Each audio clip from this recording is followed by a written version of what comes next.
Bismillahirrahmanirrahim. Assalamualaikum warahmatullahi wabarakatuh.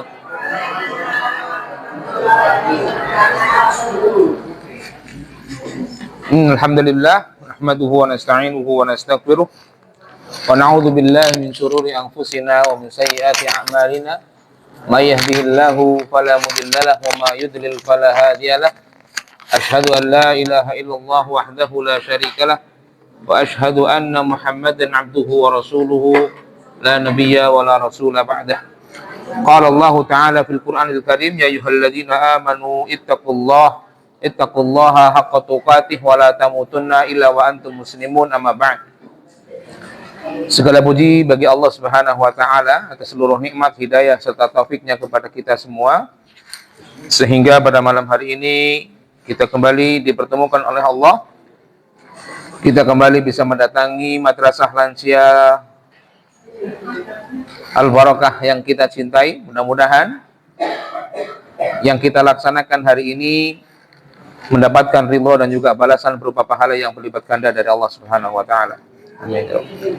Salawat serta salam kita haturkan kepada junjungan kita, suri tauladan kita, Nabi besar Muhammad sallallahu alaihi wasallam, dan juga kepada seluruh keluarga, sahabat serta umatnya yang senantiasa berusaha untuk terus mengikutinya dengan baik dan benar hingga akhir zaman nanti. Para santri, santriwan dan santriwati madrasah lansia yang kami cintai karena Allah Subhanahu wa taala, sebelum pelajaran kita mulai, seperti biasa kita akan absen terlebih dahulu. Mohon nama-nama yang kami panggil untuk bisa menyampaikan kehadirannya. Tanggal 15. Bapak Agus Santoso izin ya. Ibu Ambar, Ibu Andi Endang, Ibu Astuti,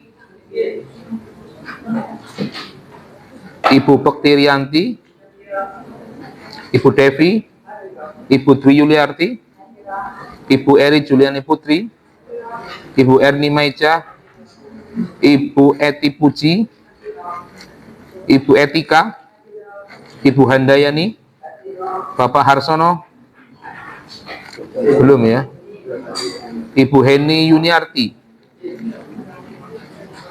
Ibu Hikmastuti, Ibu Lis Ismiati, Bapak Muntarik, belum, Ibu Musinem, Bapak Muslih, Bapak Pujiarto, sakit ya, Ibu Purbaningsih, Ibu Rasmini, Ibu Ratni Astuti, Ibu Rohani, Ibu Rosida, Ibu Salbiah, Ibu Siti Khotijah, Ibu Siti Nuryati, Ibu Siti Rahayu, Ibu Siti Syarifah, Ibu Siti Sugianti, Ibu Siti Suryah, Bapak Sugihartoyo, Bapak Suharjo, Ibu Sukarni, Ibu Sumarsi, Bapak Suparman, Bapak Supriyo, Ibu Surati, Bapak Wargono, Ibu Wasmiati, Ibu Wigati Ningsih, Bapak Mamet Aris, Ibu Yeti, Ibu Subekti Laraning Tias, Ibu Siti Nurohayatun, Ibu Sri Sugiyarti, Ibu Neni, Ibu Yulianti,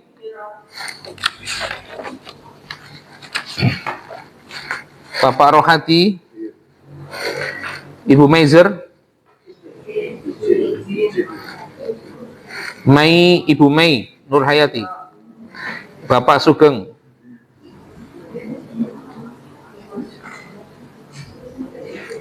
ada yang belum saya panggil? Yang baru ntar lah. Kita tulis dulu absensinya.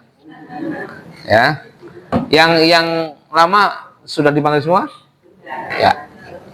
Baik, kita lanjutkan pelajaran kita. Nanti yang baru setelah pelajaran tetap di sini, nggih.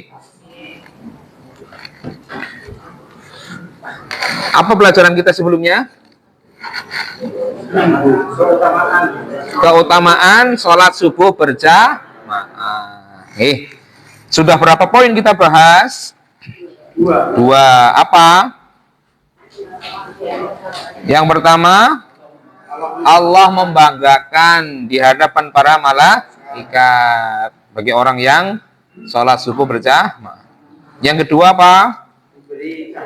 Diberi cahaya. Cahaya yang seperti apa? Yang terang. Yang terang, benderang. Dari mana? Dari mana cahayanya datangnya? Dari mana datangnya cahaya? Bingung segambarakan loh. Dari depan dan sebelah kanan, gitu ya. Ya, cahaya itu terang yang datang dari depan kita dan dari sebelah kanan kita. Ya, cahaya itu membantu kita melintasi apa? Sirat. Jadi setiap orang itu nanti kondisinya gelap di sirat itu, ya, di jembatan penyeberangan menuju surga. Itu semuanya gelap, kecuali salah satunya adalah orang-orang yang senantiasa menjaga sholat subuh berjamaah. Ya, dia akan diberikan cahaya oleh Allah Subhanahu wa taala sebagai pelita, penerang menuju surga. Ya, cahaya setiap orang berbeda-beda. Semakin baik menjaga sholat subuhnya, sholat isyaknya berjamaah tepat waktu, nah, itu akan semakin baik ya, gitu. Semakin ikhlas, semakin terang. Ya, tapi kalau ya masih banyak hal-hal yang kemudian ditinggalkan, kadang iya, kadang enggak, ya, atau kadang sholatnya masih belum bisa sempurna dari sisi bacaan, keikhlasannya, kekhusyuannya, maka itu juga akan mengurangi kadar cahaya. Baik, kita kesempatan kali ini masuk ke poin ketiga. Poin ketiga yakni yang mengerjakan sholat subuh berjamaah nanti akan ditulis baginya pahala qiyamul lail, ya. Akan ditulis baginya pahala qiyamul lail. Nopo qiyamul lail nopo? Qiyamul lail itu apa? Ayo. Sholat malam, sholat tahajud, ada yang lain. Apa itu qiyamul lail? Ya. Makna, arti qiyamul lail itu apa coba? Apa? Apa? Berdiri? Apa tadi? Qiyamul lail, ya. Makna sederhananya itu menghidupkan malam. Ya, apa artinya? Hidup. Ini arti sederhana ya. Qiyamul lail,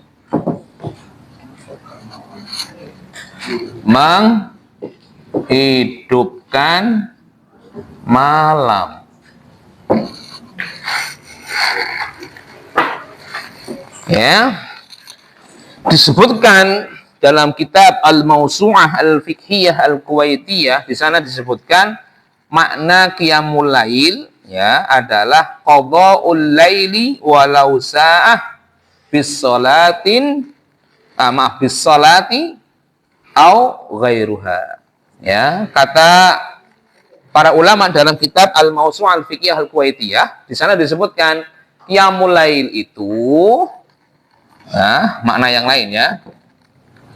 Ya, menghidupkan malam sama. Menghidupkan malam. Ya, kalau qadha itu artinya lebih secara bahasa itu apa ya? Mengisi, melengkapi. Nah, gitu. Menghidupkan malam, ya, walaupun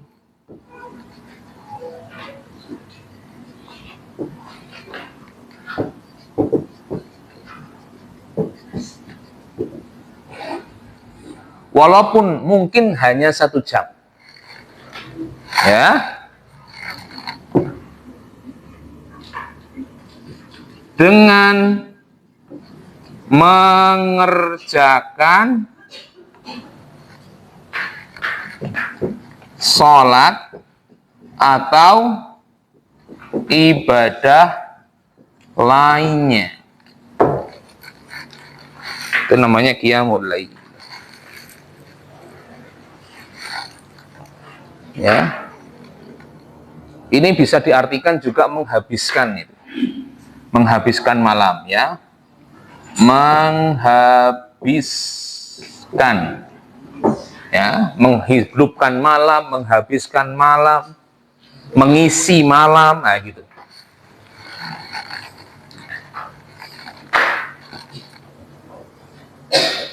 Ini paham? Di sini paham? Sampun paham? Ada yang masih belum paham? Jadi qiyamul lail itu tidak sama dengan tahajud. Tahajud itu diantara bentuk qiyamul lail. Karena ini yang jadi pemahaman itu ini. Menghidupkan malam, menghabiskan malam, walaupun mungkin hanya 1 jam. Maksudnya 1 jam ini mungkin hanya sebentar. Ya, mungkin kita waktunya cuma sebentar. Dengan mengerjakan contoh sholat. Mengerjakannya contohnya sholat atau ibadah lainnya. Emang ibadah selain sholat ada nggak? Apa contohnya? Zikir, baca Quran, murojaah, tartil ini dibaca. Terus apalagi contohnya? Qiyamul lail selain panjang sekali ya. Belajar dengarkan pengajian, YouTube-nya disetel lagi di rumah. Oh iya ini itu bisa termasuk qiyamul lail. Walaupun mungkin durasi qiyamul lailnya sebentar. Itu masuk dalam kategori dia telah menghabiskan atau menghidupkan ya. Sholat tarawih itu bagian dari qiyamul lail. Zikir bagian dari qiyamul lail, gitu ya. Belajar agama termasuk bagian dari qiyamul lail. Makan sahur ya boleh lah. Masak masuk dalam qiyamul lail, ya.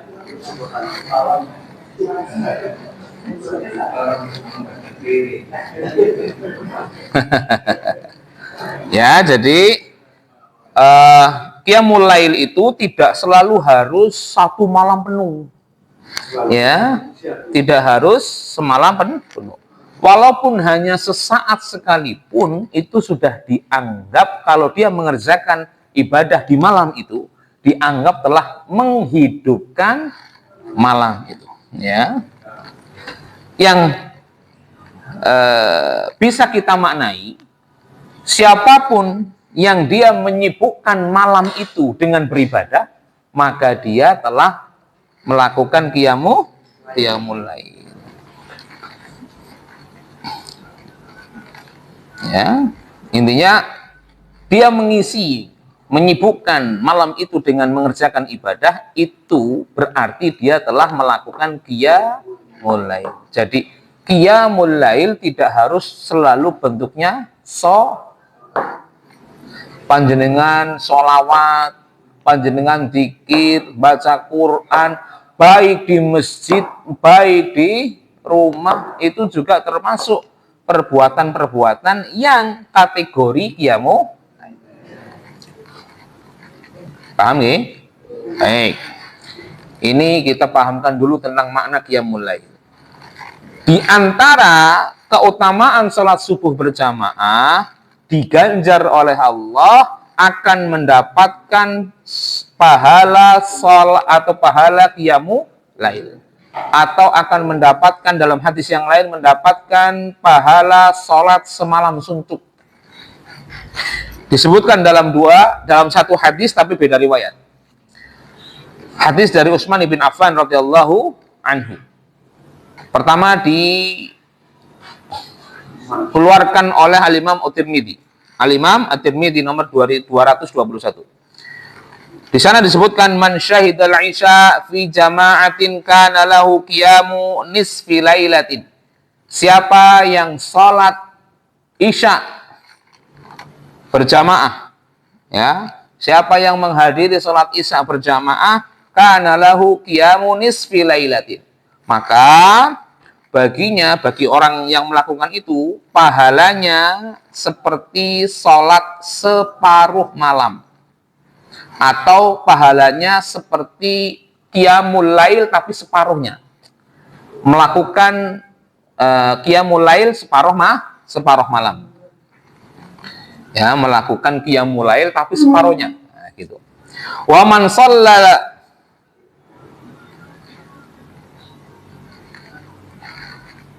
al-isya wal fajr fi jama'atin, siapa yang dia mengerjakan salat isya dan salat subuh berjamaah, kana lahu ka qiyami lailatin, maka orang ini diganjar sebagaimana pahala salat semalam suntuk. Ini dalam hadis halaman 37 tuh ada tuh. Ya, ini diriwayatkan oleh Imam Muslim. Kalau yang di halaman 37 itu diriwayatkan Imam Muslim. Man shallal isya fi jama'atin, siapa muslim yang dia mengerjakan salat isya secara berjamaah, faka'anna maqama nisfal lail, maka ganjaran untuknya itu pahalanya seperti dia salat setengah malam, separuh malam. Wa man shalla subha, dan siapapun yang dia mengerjakan salat subuh dengan berjamaah, faka'anna ma shallal laila kullaha atau kullahu. Ya, maka orang seperti itu yang mengerjakan sholat subuh berjamaah, baginya pahala seperti pahala sholat semalam penuh. Apa semalam suntuk? Lah. Apa ya? Semalam suntuk sama semalam penuh beda nggak? Sama beda.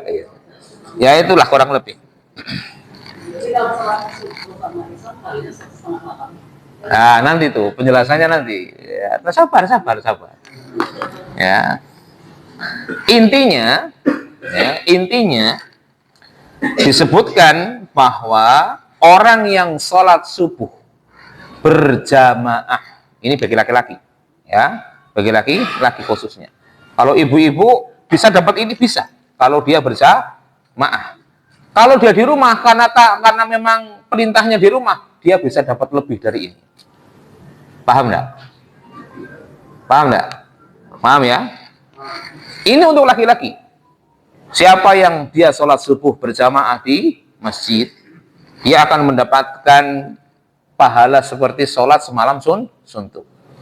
Bagi perempuan, bisa dapat seperti itu. Tapi juga bisa dapat lebih dari itu. Kalau dia memilih sholat di rumah, karena memang diperintahkan sebaiknya perempuan sholat di rumah. Paham ya? Nah.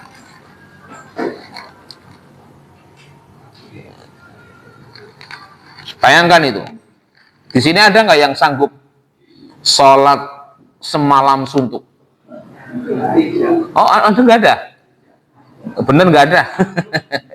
Semalam dari mulai ba'da isya sampai menjelang subuh tuh sholat orang manduk-manduk. Ada yang sanggup?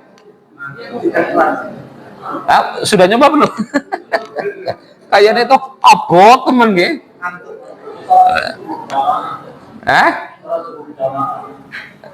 Enggak, sholat semalam suntuk bisa enggak? Bisa enggak? Dulu waktu saya di pesantren itu sholat tarawih, ya itu mulai jam sekitar, kalau nggak salah ya, jam sekitar tengah 11 atau jam 11, ya sekitar jam 10, setengah 11 udah mulai siap-siap sholat tarawih sampai jam setengah 4. Sampai jam setengah 4. Dan itu masih ada yang lebih lama. Di pesantren lain yang saya tahu, itu mulai ba'da isya makan ya sekitar jam setengah 9. Itu mulai sampai jam setengah 4 mau sahur itu. Ya, gitu. Dan itu Masya Allah luar biasa. Bayangin aja dengan itu kaki kesemutan gitu. Ya, kaki kesemutan, kantuk yang luar biasa, ya, dan macam-macam, ya.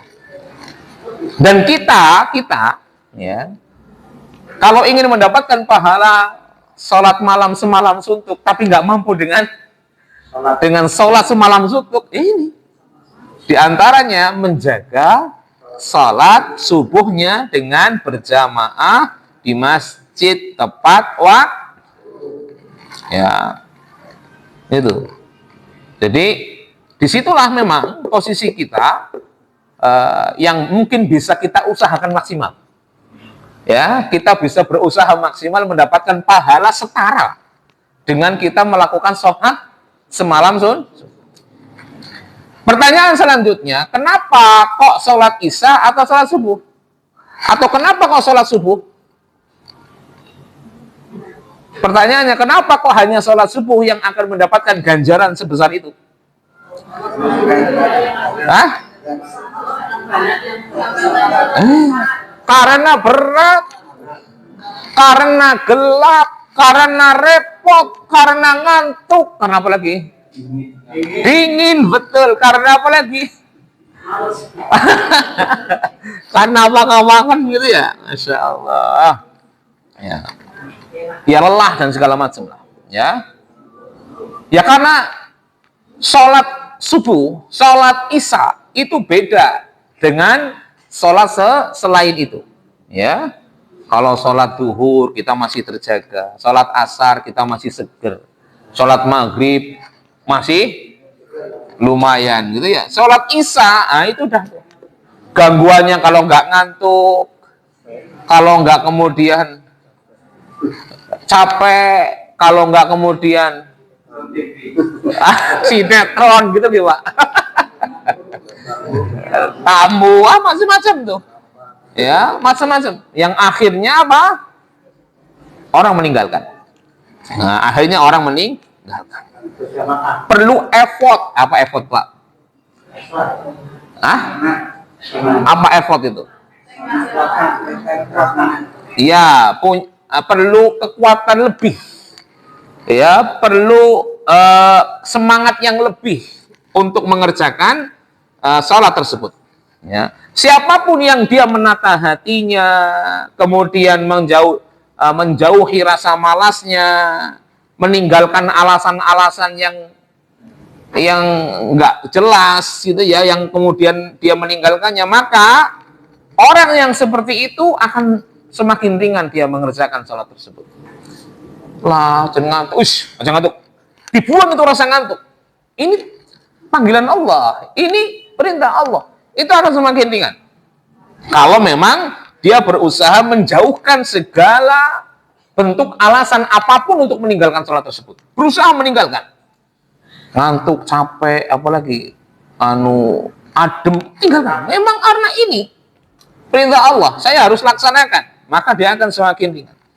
Tapi bagi kaum muslimin yang lain, sebagian kaum muslimin ketika lelah, ketika capek, ketika ngantuk, ketika dingin, ditutakan. Ngertos ditutakan? Alasannya diikuti, hawa nafsunya diikuti. Ya, dia milih ngantuk ya turu, capek ya istirahat, dingin ya kemulan. Milih itu, ya. Maka orang-orang yang seperti inilah orang-orang yang disebutkan dalam hatinya tersimpan, terjangkiti penyakit nifak. Penyakit apa? Nifak. Makanya disebutkan oleh Rasulullah Shallallahu Alaihi Wasallam, laisa sholatun, tidak ada sholat asqala alal munafikin yang lebih berat dibandingkan atau yang dikerjakan oleh orang-orang munafik min salatil fajri wal isya, dibandingkan dengan sholat fajar, sholat subuh, dan sholat isya. Alias Rasul menyampaikan bahwasannya orang munafik atau orang yang punya sifat nifak itu berat untuk sholat, berat untuk beribadah. Paham? Dan ibadah yang paling berat, sholat yang paling berat oleh orang munafik ada dua, yakni isya dan subuh. Orang munafik itu adalah orang yang hatinya punya penyakit nifak. Apa penyakit nifak? Apa penyakit nifak? Munafik. Ya, penyakit nifak. Kalau nifak penyakitnya, munafik orangnya. Nifak, penyakit nifak niku napa? Apa yang dikatakan, apa yang dilakukan berbeda dengan apa yang diyakini dalam hati. Kelihatannya baik, tapi menyimpan keburukan. Itu penyakit nifak. Ya. Jadi di antara tanda-tanda orang tersebut terjangkiti penyakit nifak adalah sholat subuh, sholat isya, awang-awangan. Makanya dua sholat ini kan sholat yang paling maju ya. Maju barisannya. Maju barisannya. Ya. Jadi nifak ada dua. Nifak atau ya. Nifak ada dua jenis. Satu, nifak akbar. Yang kedua, nifak asghar. Apa akbar asghar? Akbar ini besar. Asghar ini kecil. Nifak akbar ini nifak yang dia bisa mengeluarkan seseorang dari agama Islam. Kalau nifak asghar, nifak kecil itu adalah penyakit yang dia tidak mengeluarkan seseorang dari Islam.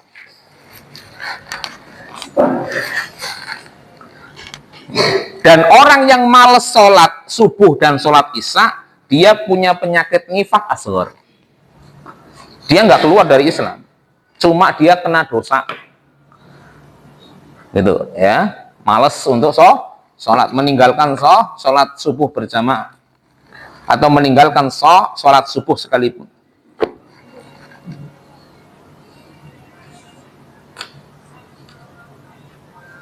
Kalau sholat nifak akbar, nifak besar, contohnya ini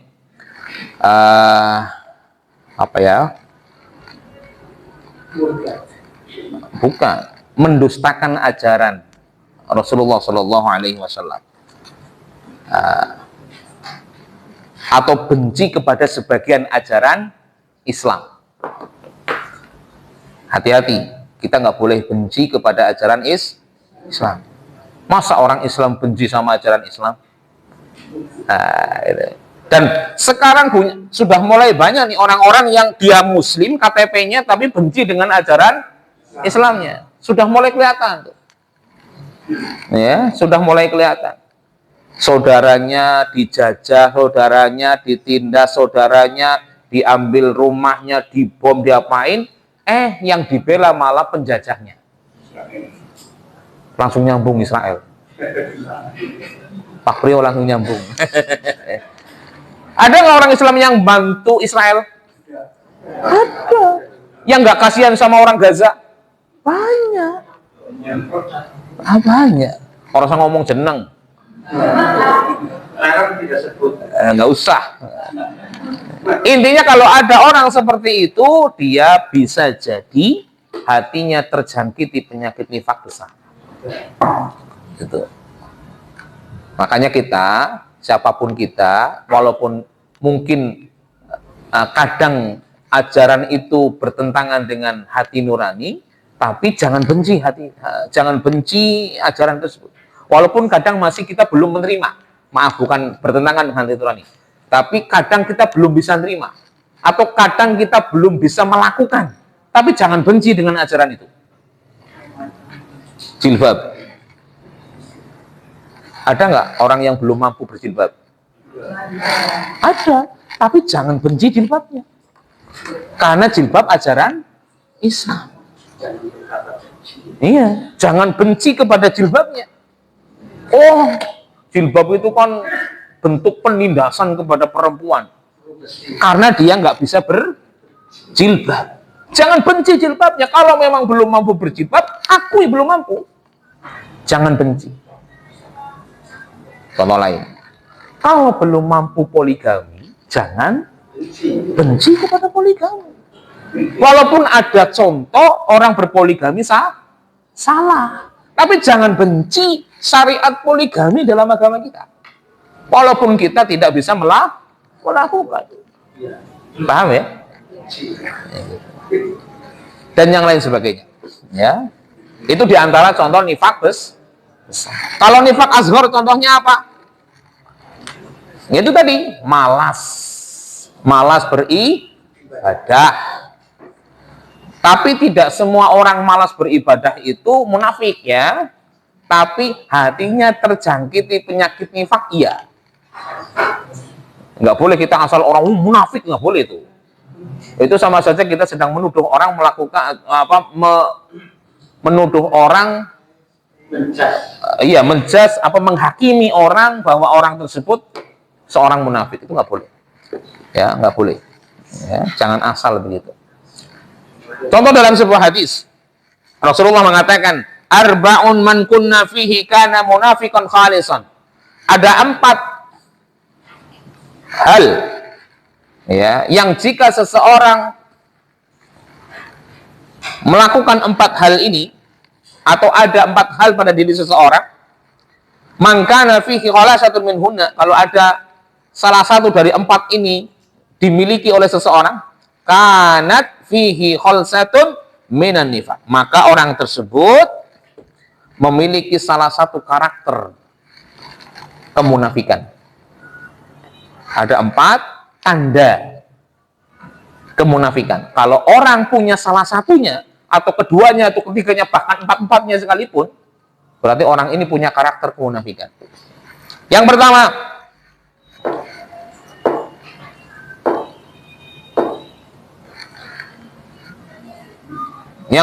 idza tumina khana. Kalau dipercaya, kalau dikasih amanah, dia khianat, ya. Wa idza haddatsa kadzaba.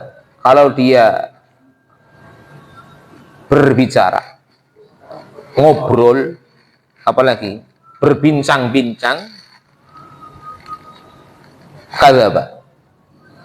Bohong. Banyak bohongnya. Wa idza ahada ghadara. Yang ketiga, kalau janji mengingkari. Wa idza khasama fajara. Yang keempat, wa idza khasama fajara. Jika bertengkar, dia melewati batas. Jika berselisih, dia melewati batas.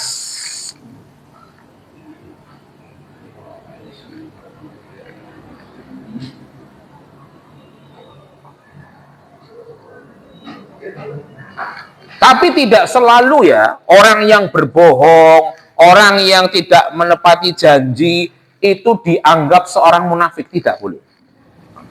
Kadang ada kalanya contoh janji, masalah janji.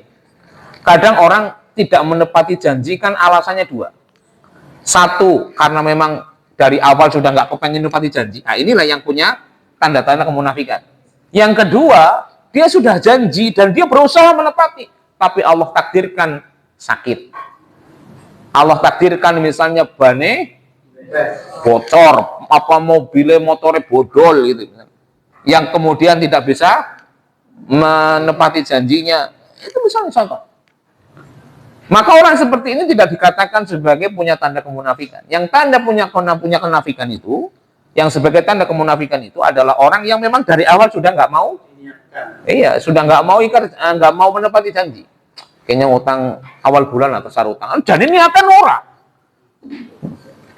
orang Arab balik kena awal bulan itu enggak.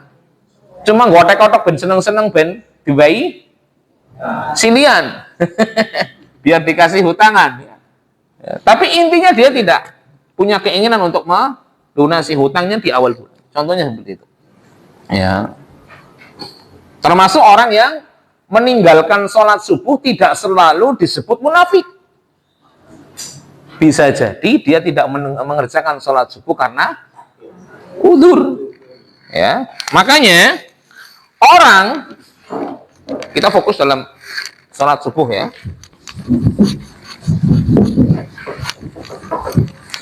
Orang meninggalkan sholat subuh ada dua alasan.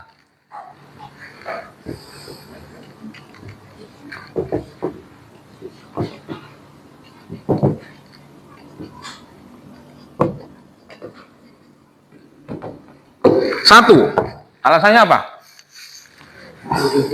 Udzur. Udzur yang dibenarkan.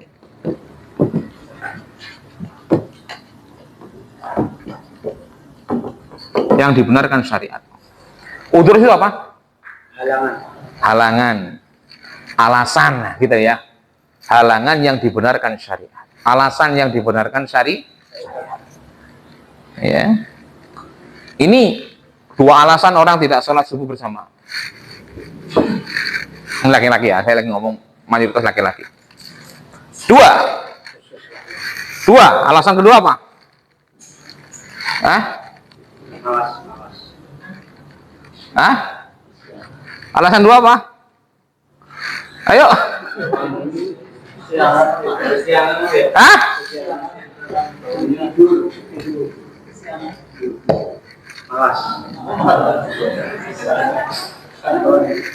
Kalau kesiangan masuknya ke sini.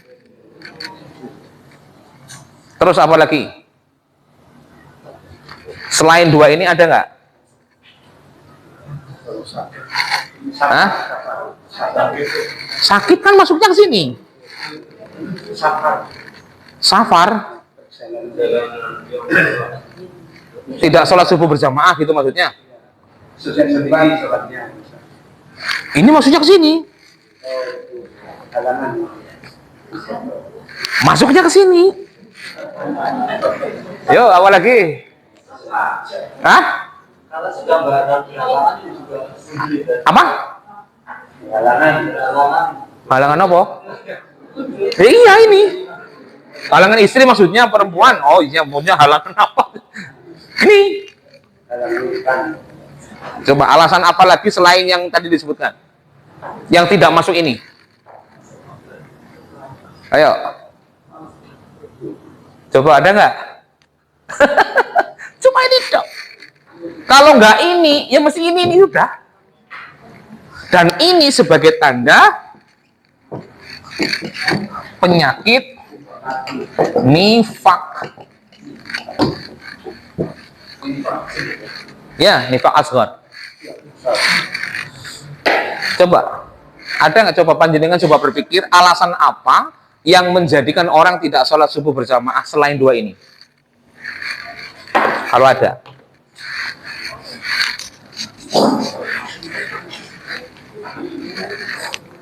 Gijik-gijik udah mau berangkat ke masjid, kepengin ke belakang.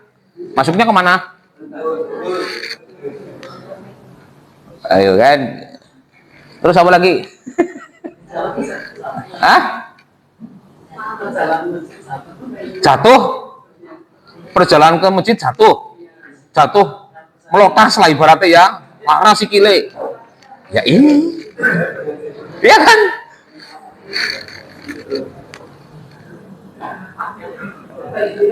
Hah? Ya ini lagi masuknya. Iya kan? Iya kan? Coba selain itu apa? Ya.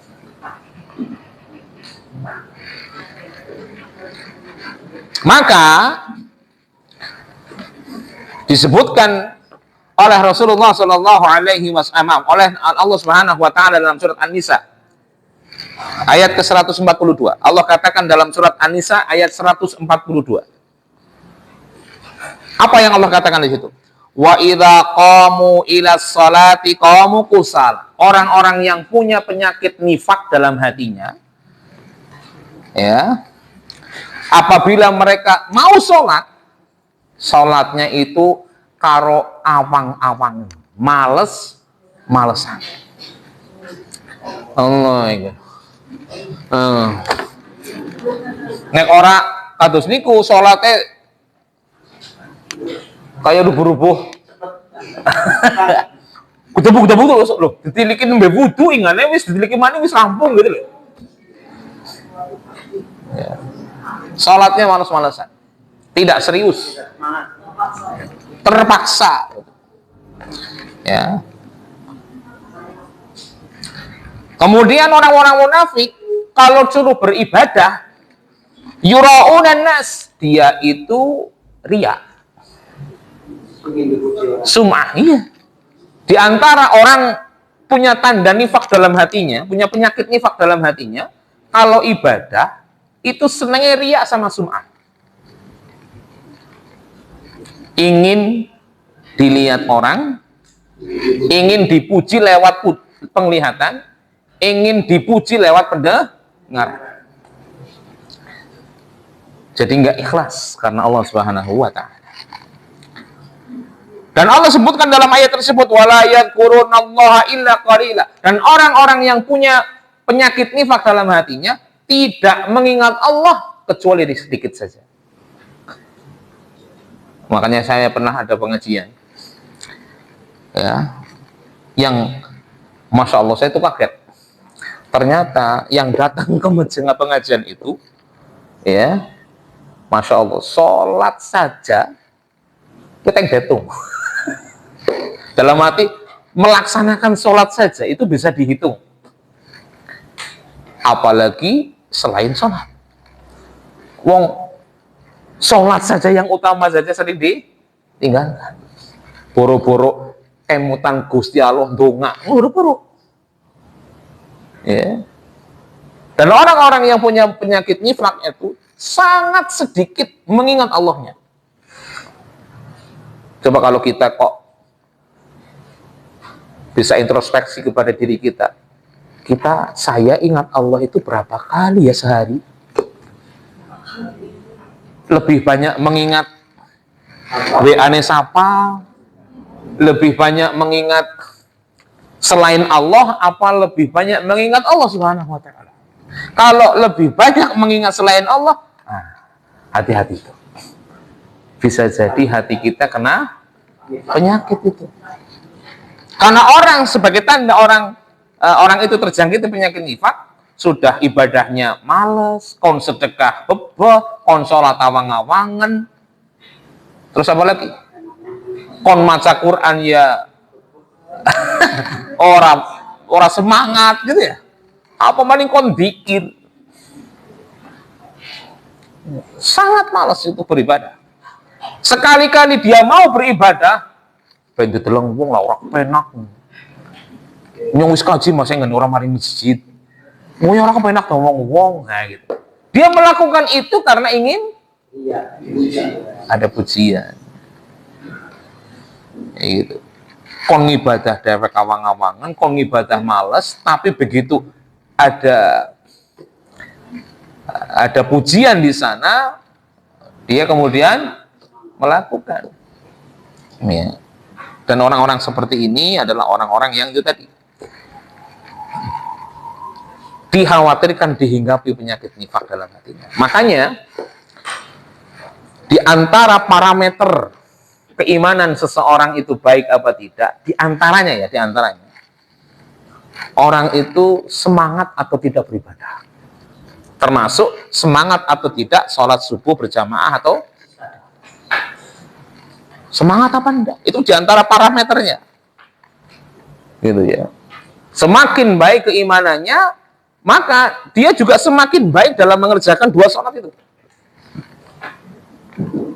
Ya. Dan itu nggak banyak jumlahnya, Pak. Iya kan? Coba di tempat panjenengan berapa musola, berapa masjid? Banyak ya? Bahkan masjid sekarang, musola sekarang mewah. Masya Allah, anak AC-ne wangi, lantainya itu bersih. Orang kayak zaman gemien, Pok. Pelur pada brudul maling kadang-kadang gitu. Lagi sujud ngene mlebu. Akhiru. Iya kan? Masya Allah itu. Sekarang sudah sangat enak sekali. Tapi apakah semakin maju apa semakin mundur jamaahnya? Maju. Di sebagian tempat.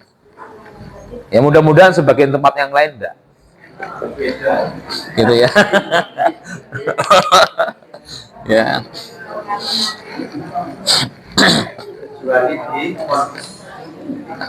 Intinya, kenapa kok sholat subuh paling sulit di antara sholat-sholat yang lain? Karena lagi nikmat-nikmatnya tidur.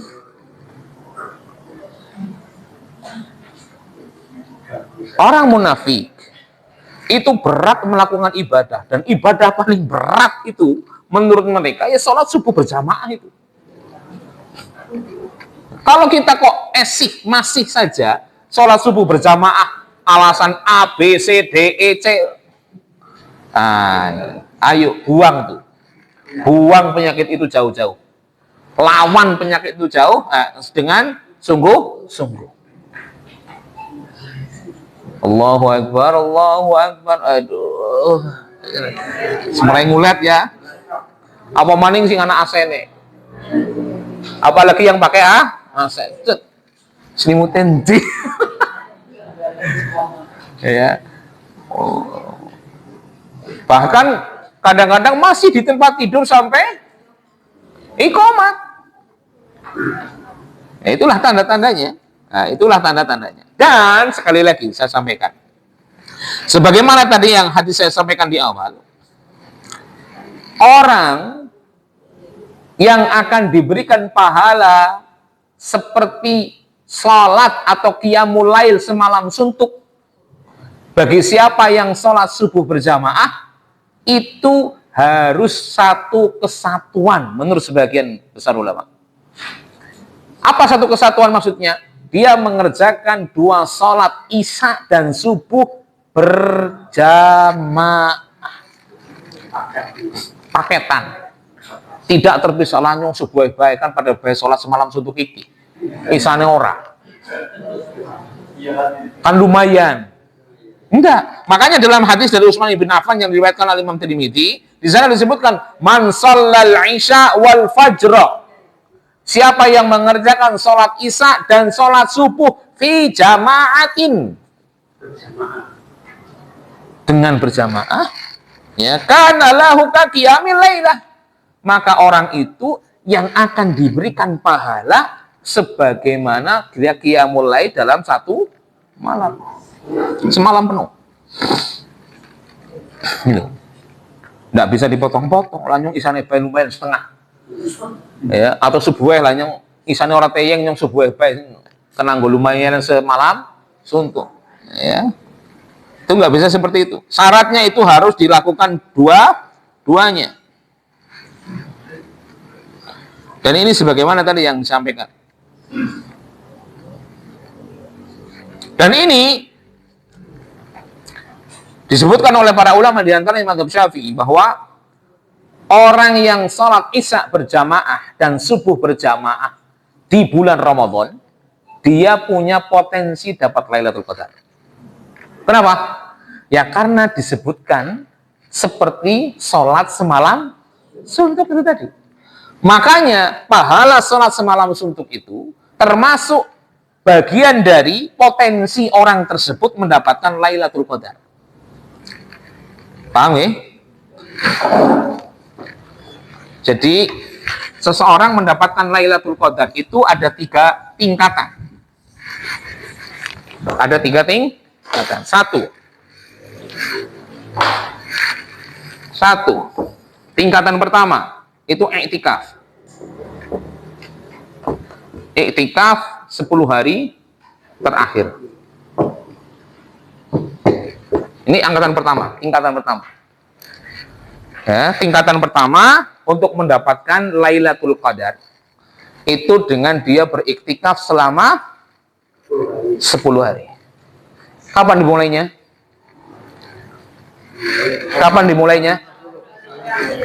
Hah? Kapan dimulai iktikaf 10 hari terakhir? Iya, kapan? Hah? Ghurubus syamsi. Tenggelamnya matahari di tanggal 20. Ya. Jadi sudah masuk waktu maghrib di tanggal 20. Dia masuk tanggal 21 sudah. Ya.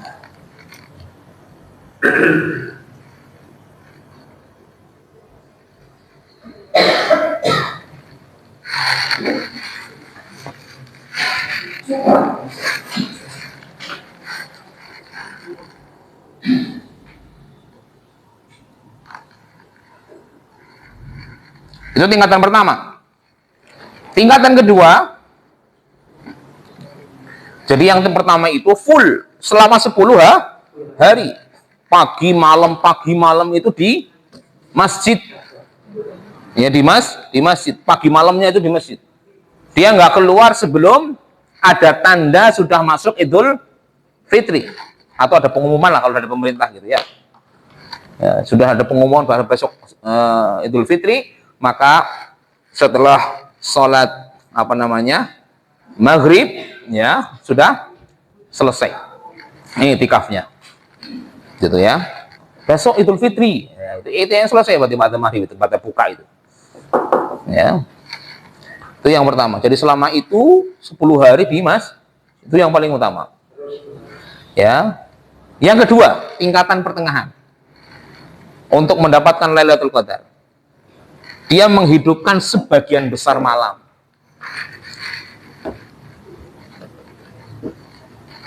Menghidupkan sebagian malam.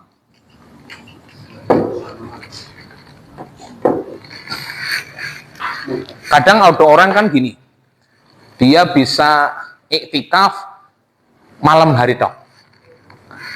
Itu pun kadang dimulai dari jam misalnya jam 12 sampai menjelang sahur misalnya. Kan ada yang cuma begitu ya. Atau ada yang mungkin dia hanya bisa ba'da maghrib sampai sahur tok. Siangnya kerja. Siangnya di luar. Maka ini tingkatan yang kedua. Dan itu boleh-boleh saja. Ya. Dan tingkatan ketiga. Salat Isya dan subuh berjamaah.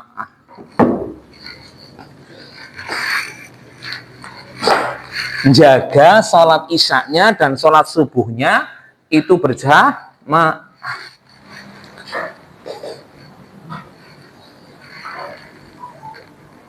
Dan jaga sholat subuhnya, sholat isyanya dan sholat subuhnya berjamaah. Ini berdasarkan perkataan Abdullah bin Abbas radhiyallahu anhuma. Anna ihya'aha, menghidupkan Lailatul Qadar, yahsulu bi ayyusalliyal isya'a fi jama'atin, bisa dengan cara melaksanakan sholat isya berjamaah, wa ya'zimu ala ayyusalliyas subha fi jama'atin, juga dengan sholat subuh berjamaah. Ini dalam rangka ingin mendapatkan Lailatul Qadar, bisa dengan cara itu. Cuman itu cara yang paling pilihan ketiga. Kalau nggak bisa pertama, yang kedua. Kok nggak bisa yang kedua dan yang pertama? Minimal kita berusaha menjaga isyaknya berjamaah, subuhnya berjamaah. Bisa kan? Yes. Apalagi kebiasaannya isya sekalian traweh. Walaupun tidak harus setelah isya traweh. Ini apa nggih? Ya, saya di pesantren itu nggak pernah sholat tarawih itu bar isya itu nggak pernah. Nggak pernah sholat tarawih itu ba'da isya itu nggak pernah. Ya. Iya. Karena Rasulullah Shallallahu Alaihi Wasallam biasa mengerjakan sholatul lail, ya, termasuk sholat tarawih itu di malam hari. Ya, tidak. Cuma tidak salah juga pada isya. Apalagi sebagian kaum muslimin kan tidak mampu untuk sholat tarawih di malam. Ya. Tapi kita dulu dididik seperti itu. Ya, dididik seperti itu. Dan kemudahan itu bisa kita rasakan bahwa sholat isyanya kita berjamaah, sholat subuhnya juga berjamaah. Jadi setelah sahur jangan tidur lagi. Ya kalau saya yakin lah panjenengan sih nggak mungkin tidur lagi lah. Wah, kebangetan nang santri madrasah lancar aku. Bar sahur turu mani ku jenengan tuh. Aduh. Bangetan. Ya. Ya. Maka Bapak Ibu sekalian yang dirahmati Allah Subhanahu wa taala, sekali lagi tentang pentingnya menjaga sholat subuh dengan berjamaah. Jika tidak punya udzur, lakukan. Kalau memang ada udzur-udzur yang memang dibolehkan dalam agama tadi, seperti sakit kan macam-macam ya. Ada pusing, ada boyok lara, ada sikile kecocok beling, itu kan macam-macam. Ya, sakit yang kemudian menyulitkan dia datang ke masjid, itu nggak ada masalah. Ya, atau udzur-udzur yang lain, misalnya hujan, ya, atau misalnya apa lagi? Itu tadi ke belakang, ya, buang hajat, itu kan udzur-udzur yang dibolehkan. Ya. Maka ketika tidak ada udzur-udzur itu, laksanakan. Jangan malas. Jangan kita mendahulukan hawa nafsu. Ya. Semua orang itu punya hawa nafsu, Pak. Bu, emang dikira ustadz itu nggak punya hawa nafsu? Punya. Ya. Memang kiai-kiai itu nggak punya hawa nafsu? Punya. Ya. Cuma masalahnya bisa nggak untuk iya, punya penahan apa enggak? Iya, punya pengendali apa enggak? Masalahnya kan itu. Kita kan manusia biasa ini, bukan manusia luar biasa. Ya, manusia biasa. Ya, maka ketika datang rasa malas, datang rasa kantuk, datang rasa capek, lawan sudah. Kita membayangkan begitu besar keutamaan Allah untuk kita saat itu. Kita bayangkan betapa janji Allah itu begitu luar biasa besarnya. Maka dengan itu kita punya semangat lebih untuk bisa menjalankannya. Itu antara trik-triknya. Ya. Maka cara menghilangkan penyakit nifak itu minimal ada 3. Cara melawan penyakit nifak itu minimal ada 3. Pertama, banyak-banyak berdoa sama Allah. Dan ini yang sering ditinggalkan. Berdoa kepada Allah agar dijauhkan dari sifat nifak, ini jarang. Yang kebanyakan doa isinya jaluk rezeki, jaluk sehat, itu terus kan gitu. Bina bangi. Pernah panjenengan minta kepada Allah dijauhkan dari sifat nifak? Pernah nggak? Belum ya, makanya besok berdoa. Nanti berdoa agar dijauhkan dari sifat nifak. Berdoa sama Allah, ya Allah, jauhkan dari sifat nifak ya Allah. Saya jauhkan dari sifat nifak. Saya nggak mau jadi orang-orang munafik, saya nggak mau. Ya. Yang kedua, lakukan sebab agar kita tidak terjangkiti sifat nifak. Contohnya apa? Rajin belajar agama, baca Quran. Kan Quran kan sebagai penyembuh, ya kan? Ya, ayo melakukan sebab supaya tidak atau terhindari dari sifat nifak itu. Dengan belajar ilmu agama, dengan membaca Al-Quran, banyak berzikir. Yang ketiga, cari teman yang soleh, yang bisa mengingatkan kita agar tetap semangat beribadah. Karena terkadang kita itu ya gak tahan goda. Ketika kita punya teman yang baik, yang soleh, mengingatkan, oh iya. Dan teman soleh itu gak selalu harus orang jauh, harus bukan orang di luar rumah kita, termasuk istri, termasuk suami. Mengingatkan, Bu, ayo, kayak gitu. Atau Pak, ayo Pak, semangat. Itu diantaranya. Punya pasangan, punya teman yang soleh. Ya. Saling menguatkan, saling memotivasi, saling mengingatkan. Agar kita selalu berbuat kebaikan. Bukan malah justru kita mencari pasangan, yang pasangan itu malah selalu mendukung kita dalam semua hal. Arep ala didukung, arep apik didukung. Ya, bonek gitu. Ya, ya, nggak boleh. Harus mengingatkan kalau pasangan kita keliru, harus memberi semangat kalau seandainya pasangan kita sudah mulai kendor gitu. Itu kan gunanya diantaranya. Ya, ya, ya dengan kata-kata yang enak didengar. Jangan memotivasi, mengingatkan kalau gentak-gentak. Ya lu orang jeruwok nah, gitu ya. Maka itu tidak akan didengar. Ya, jadi itu diantaranya yang perlu kita perhatikan terkait agar kita mendapatkan keutamaan mengerjakan sholat subuh berjamaah, yakni mendapatkan pahala setara dengan menghidupkan malam semalam suntuk. Ya karena memang kita tidak mampu mengerjakan atau menghidupkan malam semalam suntuk, ayo kita jaga sholat subuhnya, kita jaga sholat isyanya untuk senantiasa berjamaah. Sekali lagi saya sampaikan ya, kalau ada orang atau kita mungkin yang mungkin terlewat sholat subuhnya, sholat isyanya tidak berjamaah ya di masjid, tidak selalu kita itu disebut orang munafik. Orang yang disebut sebagai orang munafik adalah yang biasa tidak melakukan itu, atau yang memang nggak pernah melakukan itu. Nah itu bisa disebut orang munafik ya. Tapi kalau hanya sesekali karena sifat malas masih menghinggapi, itu tidak disebut sebagai orang munafik. Dia dosa iya, dia melakukan kesalahan iya ya, tapi tidak disebut orang munafik. Wallahu a'lam bishawab. Ada yang mau tanya?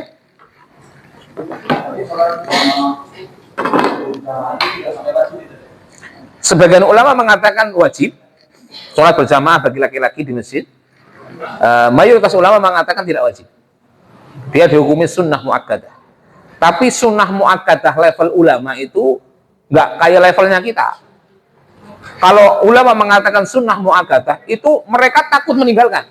Nah kalau kita dengan enaknya meninggalkan gitu ya kan? Itu begitu. Kadang-kadang begitu. Ya. Wallahu a'lam bishawab. Sudah cukup? Ada yang lagi mau tanya? Monggo Pak Priyo. Apabila kita sholat subuh berjamaah, Ya. pikir sampai matahari, katanya kemudian berbulan mendapat pahala haji dan umroh. Ya. Ya. Itu khilaf para ulama. Sebagian ulama mengatakan iya seperti itu, hadisnya disahihkan. Sebagian ulama mengatakan hadisnya tidak sahih. Karena ada sebagian hadis yang mengatakan bahwa para sahabat setelah sholat isya, setelah sholat subuh mereka pulang ke rumah masing-masing. Ya, tidak kemudian berada di masjid sambil berzikir, sambil kemudian menunggu waktu duha, kemudian dia sholat 2 rakaat atau syuruk gitu ya. Kemudian dia mendapatkan pahala haji dan umrah. Sebagian ulama mengatakan hadis ini dhaif. Makanya tidak ada tuh istilah ada ibadah setelah sholat subuh dengan yang tadi dijelaskan. Kalau memangnya tetap berada di masjid setelah sholat subuh boleh, tapi rangkaiannya ini sholat subuh, berada di masjid sampai duha, sholat 2 rakaat akan dapat pahala haji. Ini yang dikritisi itu. Tapi kalau panjenengan misalnya setelah sholat subuh tetap di masjid zikir dan boleh dapat pahala itu, dapat pahala iktikaf gitu, ya kan? Pahala iktikaf. Tapi kemudian mengharapkan pahala haji dan umroh dengan melakukan itu, melakukan rangkaian itu tadi, sebagian ulama mengatakan ini hadisnya dhaif, tidak benar. Tapi sebagian yang lain mengatakan masih dibolehkan dan itu akan dapat pahala yang sesuai dengan yang disebutkan dalam hadis. Wallahu a'lam bishawab. Itu diantaranya. Makanya kalau ada orang yang tidak mengambil pendapat bahwa sholat suruk yang sebagaimana tadi disebutkan mendapatkan pahala haji dan umroh, jangan diseneni. Karena memang ada sebagian ulama yang ahlu sunnah wal jamaah yang dia tidak melakukan itu karena menganggap memang hadis itu dhaif. Sebagaimana salah satu guru kami Syekh Abdul Hasan Al-Misri ya, Alijatullah itu, beliau mengatakan hadisnya dhaif. Pernah mengatakan ke saya waktu kemarin dulu itu datang ke sini, beliau mengatakan la wa huwa dhaif, hadisnya dhaif. Tidak bisa dipakai. Beliau nggak pernah itu melakukan itu. Beliau tuh nggak pernah melakukan itu. Ketika kita sampaikan ini, beliau mengatakan, enggak, hadis yang dhaif. Ya, hadisnya dhaif. Beliau adalah seorang ulama muhaddits yang saat ini masih hidup. Pernah ke Purbalingga itu? Pernah ke Purbalingga kalau nggak salah 2 kali kalau nggak salah. 2 kali. Ada lagi yang mau tanya? Enggak, silakan. Ya. Ya. Apanya? Ya. Ya. Masalah kunut dalam masalah salat subuh itu kan diperselisihkan. Sebagian ulama mengatakan kunut dalam salat subuh itu sunnah. Bagian dari sunnah. Sunnah tahu nggak? Bagian dari yang dikerjakan pahala, nggak dikerjakan nggak apa-apa. Paham ya? Nggak pahala, nggak dapat pahala. Ya, itu menurut mazhab Syafi'i. Kalau menurut sebagian besar ulama, maka kunut itu tidak bisa, bukan sunnah, bukan sunnah. Kunut subuh itu bukan sunnah. Ya, tapi perbedaan ini bukan kemudian untuk menjadi alasan berselisih. Kenapa? Karena ulama yang melakukan itu dan ulama yang tidak melakukan itu, mereka saja bisa saling menghargai. Di antara bentuk menghargainya satu, ketika Imam Syafi'i menjadi imam, beliau kunut, Imam Ahmad bin Hanbal sebagai muridnya yang dia tidak berkunut, beliau tetap mengangkat tangan, mengamini. Saya pun demikian. Sebaliknya ketika Imam Ahmad menjadi imam dan Imam Syafi'i gurunya menjadi makmumnya, Imam Ahmad tidak kunut, Imam Syafi'i tidak kemudian kunut sendiri atau sujud sahwi, itu enggak. Kayak gitu. Pernah terjadi ini, Pak. Saya lupa namanya. Satu itu Buya Hamka dari Muhammadiyah. Yang satu lagi itu dari Nahdiyin, saya lupa namanya. Itu 2 ulama besar waktu itu. Ya, ulama lokal, ulama Indonesia yang cukup terkenal. Buya Hamka, saya lupa itu, satunya saya lupa. Buya Hamka nggak kunut, yang satunya kunut.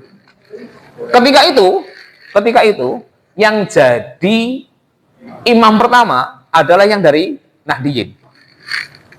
Buya Hamka yang dari Muhammadiyah menjadi makmum. Apa yang dilakukan? Imamnya nggak kunut. Ditanya sama Buya Hamka, "Loh, kamu kan biasanya kunut, kok nggak kunut?" "Karena ada engkau ya, Kiai." Gantian. Buya Hamka suatu ketika jadi imamnya dan kiainya ini jadi makmumnya. Buya Hamka kunut.